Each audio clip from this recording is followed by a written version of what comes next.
This beautiful gray 10-year-old is presently loving life with his friends, including cows, in Northeast Washington State. Atypique was the marathon star at Emerald Downs in 2018. He won 2 of the 3 events in the Horseman Helping Horsemen series. But in deep stretch, Atypique and Ann Sanguinetti well on their way to win the first event of the series. Trainer Debbie Peary was happy that owner Michelle Brosh was interested in claiming the son of Tappan. She dropped the claim and she did the shake, and we were fortunate enough to get him.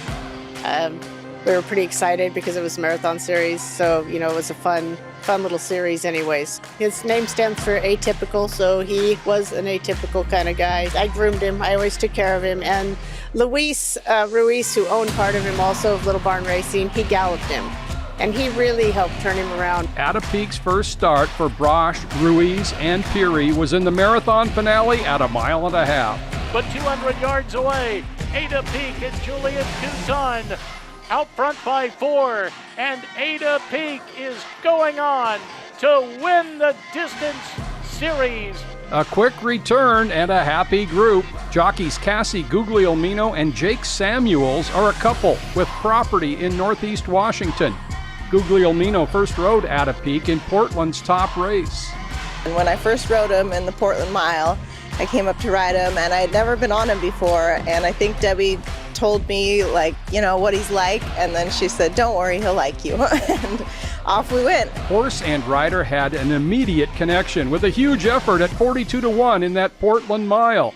Retirement from the track came in 2020 for Atypique. He'd just done enough. I mean, he made money for us. We had fun with him. We loved him. So we decided to retire him, and we decided he loved Kassie.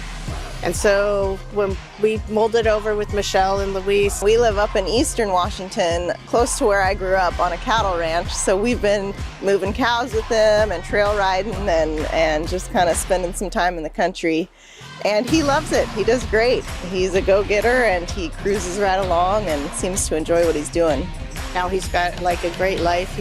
Lives in a beautiful place, and they send me pictures and the videos, and his ears are always up. He's living the life.